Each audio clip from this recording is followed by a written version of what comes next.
Hello and welcome to Out of the Park Baseball 2023. It's Friday, October 24th, 2025. We got bounced in the wild card round, not putting up a run, but that's okay. A lot of good things for us to go. Here's all the men we offered. I really wanted to try to get Zach Veen on a long-term deal, but I just couldn't come to a price with him, so I got him for like $7.5 million for 1 year. I'm not going to re-sign any of these guys right now. I wanted to re-sign Odubel, but again, not right now because he wants too much. We did give Whit Merrifield the qualifying offer. I doubt he will take it. And we have Drew Romo here who felt a 40 contact. We need a catcher. I love him defensively, but I don't see it. I'll give him a chance, but it sucks. The randomness really got to him and doesn't look like he's going to be the catcher of the future. The awards are out for the 2025 season. I'll do free agency after this. And the the Gold Gloves for the AL, just kind of slowly go through. Carlos Correa got one, Miles Straw, Ramon Laureano. NL, Maeda got it for the Cubs. How old is Kenta Maeda now? 37, 3 Gold Gloves for him. Jacob Stallings, Brian Anderson, Luis Guillorme, Nolan Arenado, Frankie Lindor, Chris Taylor, Harrison Bader, and Max Kepler. Let's just delete them as we go.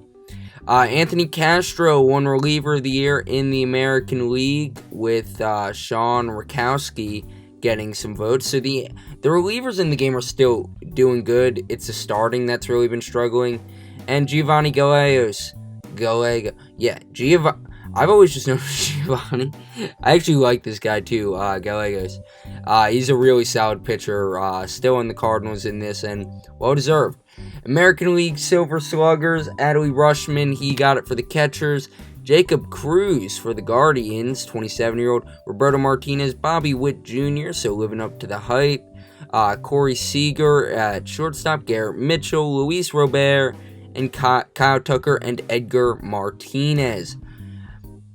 Top NL, Will Smith gets it for catcher, Freddie Freeman for first base, Reynard Ortega, who could win the MVP. He is incredible.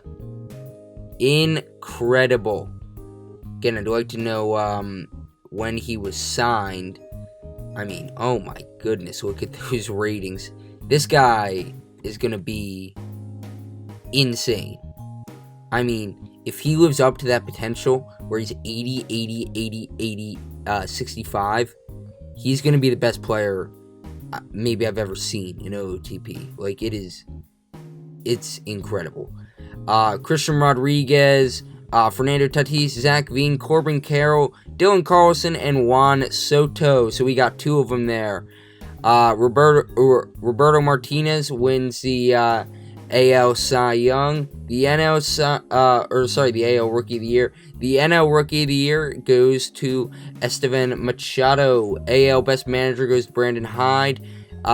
Yeo Kang gets it in the National League for the Padres. And the Cy Young goes to Johan Duran, who is a beast.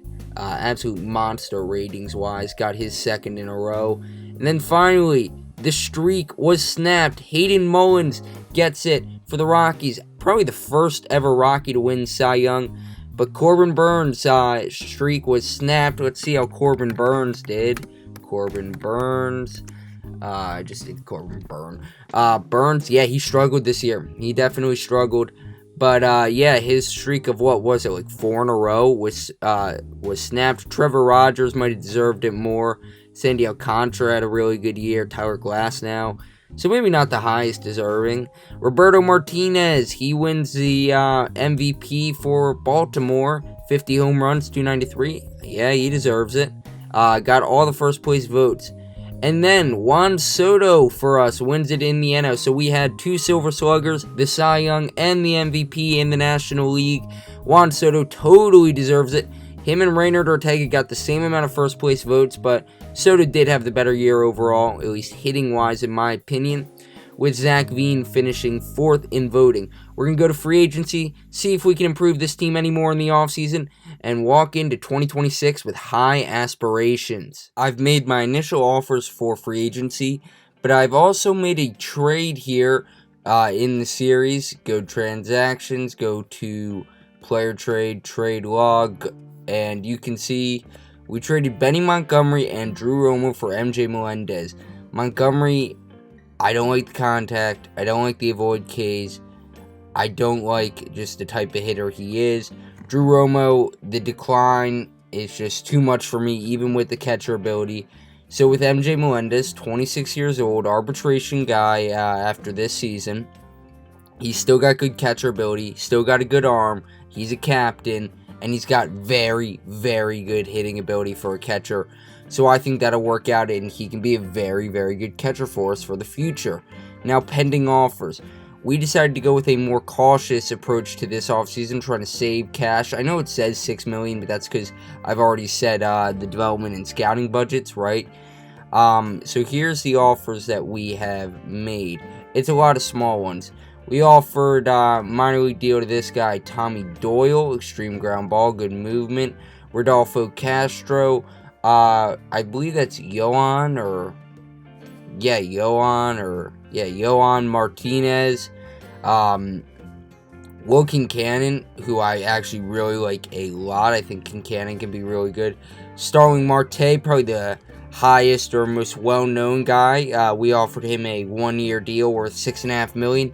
Tucker Barnhart, trying to bring him back, might bring back another catcher as well, or bring in another catcher. Odubel Herrera, trying to bring back Tim Meza, who I think can be a solid reliever for us. Josh Walker, who I think is actually really good ratings-wise, and can be something for us. And Martin Santana, another guy that I think can be really good in the bullpen.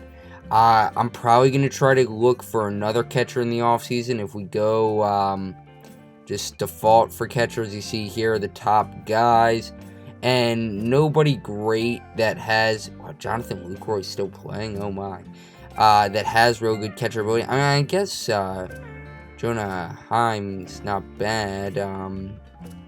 Let's see, 1.4, will he go for it? He will. Will he go for 1.1? He will. Will he go for 900,000? He will. Will he go for 800,000? He will. Will he go for 700,000? Yes.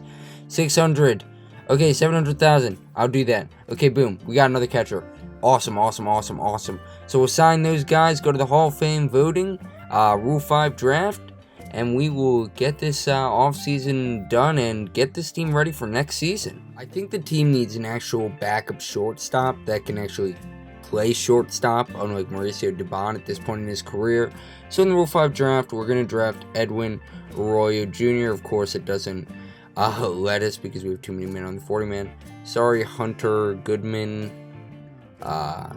You have to go down. Then back up here, Edwin Arroyo Jr. Draft this player. Boom, bam, we got him. Today is the Hall of Fame voting results, but a few things have happened. Charlie Monfort has passed away and his son took over the team. His son then sold the team to Juan Guerrero.